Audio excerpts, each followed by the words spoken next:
پرانے زمانوں کی بات ہے، چین کے ایک شہر سے دو فرشتوں کا گزر ہوا۔ راستے میں رات پڑ گئی، اس لیے انہوں نے وہیں قیام کا ارادہ کیا اور ایک امیر آدمی کے دروازے پر دستک دی۔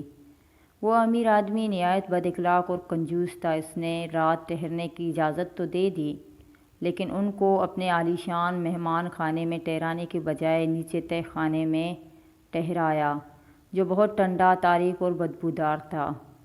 گو کہ وہ جگہ ان کے شایان شان نہیں تھی، لیکن مجبوراً وہ ٹھنڈے اور سخت فرش پر لیٹ گئے۔ بزرگ فرشتے کو نیند نہیں آ رہی تھی۔ اس نے کروٹ لی تو نظر سامنے دیوار پر پڑی۔ اس نے دیکھا دیوار میں ایک سوراخ ہے۔ وہ فوراً اٹھا اور دیوار کی مرمت شروع کر دی۔ تھوڑی کوشش اور محنت سے وہ دیوار کے سوراخ کو بند کرنے میں کامیاب ہو گیا۔ جب چھوٹے فرشتے کی آنکھ کھلی تو وہ بزرگ فرشتے کا یہ کام دیکھ کر حیران رہ گیا اور پوچھے بنا نہیں رہ سکا، اس بد دماغ شخص نے تو ہمارا ذرا لحاظ نہیں کیا اور آپ ہیں کہ اس کی ٹوٹی دیوار بھی مرمت کر دی۔ برخوردار، حقیقت وہ نہیں جو نظر آتی ہے، بزرگ فرشتے نے مختصر جواب دیا۔ پھر وہ وہاں سے نکل کر آگے چل پڑے۔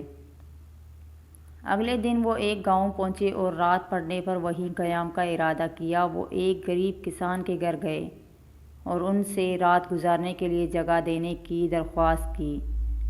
کسان اور اس کی بیوی بہت خوش اخلاق، مہربان اور مہمان نواز تھے۔ انہوں نے فوراً اپنے گھر کی سب سے اچھی جگہ ان کے سونے کے لیے خالی کر دی اور جو کچھ بھی گھر میں موجود تھا کھانے کے لیے پیش کر دیا۔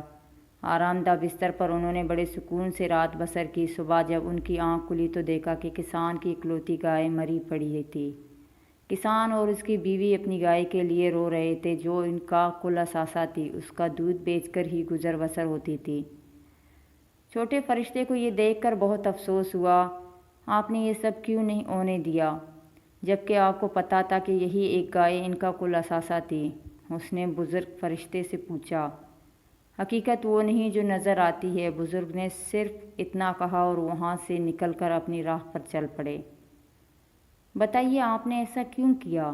پہلا شخص جس کے پاس ہم ٹھہرے تھے وہ بہت امیر تھا، پھر بھی آپ نے اس کی مدد کی اور اس کی ٹوٹی دیوار بنا دی، جبکہ یہ کسان غریب تھا اور گائے کے علاوہ اس کا کوئی آسرا نہ تھا۔ اس نے اپنا سب کچھ ہمارے لیے پیش کر دیا، پھر بھی آپ نے اس کی گائے کو مر جانے دیا۔ چھوٹے فرشتے نے راستے میں پھر احتجاج کیا۔ حقیقت وہ نہیں جو نظر آتی ہے، برخوردار، جب ہم امیر آدمی کے گھر ٹھہرے تھے تو میں نے دیکھا کہ تہہ خانے کی دیوار میں خزانہ دفن تھا، جو اس سوراخ سے ظاہر ہو رہا تھا اور باہر آ سکتا تھا۔ سوچو، اگر امیر آدمی کو وہ خزانہ مل جاتا تو وہ اور زیادہ بد دماغ ہو جاتا، اس لیے میں نے اس خزانے کا منہ بند کر کیا تھا۔ پھر جب ہم غریب کسان کے گھر ٹھہرے تو میں نے دیکھا کہ وہاں موت کا فرشتہ آیا ہے، جو کسان کی بیوی کی جان لینا چاہتا تھا۔ میں نے اس سے التجا کی کہ وہ کسان کی بیوی کے بدلے اس کی گائے کی جان لے لے، کیونکہ کسان اپنی بیوی سے بہت محبت کرتا ہے اور وہ اس کی ہر کام میں مدد کرتی ہے۔ اس طرح میں نے کسان کو زیادہ بڑے صدمے سے بچایا۔ یہ حقیقت ہے کہ اکثر ہم جو دیکھ رہے ہوتے ہیں وہ ویسا نہیں ہوتا، نظر بھی دھوکہ دے جاتی ہے۔